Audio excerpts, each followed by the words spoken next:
सगळ्यांनी एकदा जोरात आवाज द्यायचा, गणपती बाप्पा.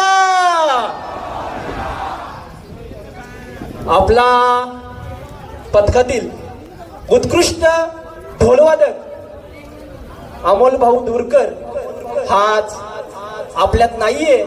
ह्या गोष्टीचा जास्त खंत होतो आपल्या सगळ्यांना. आणि अमोल बद्दल सांगायचं झालंच तर आपल्या भगवा ग्रुप मधील असा एक हा वादक आहे की जो स्वतःचं कुटुंब बघून आवड म्हणून आपल्या पथकात यायचा. अहो कष्ट काय, तुम्ही करता आम्ही करता सगळेजण कष्टच करतो, पण हा एक वादक असा होऊन गेला आपल्यात की असा वादक परत होणे नाही. सगळ्यांनी 2 मिनिटं फक्त आपल्या अमोल भाऊ दूरकरला जागेवर थांबून श्रद्धांजली द्यायची आहे.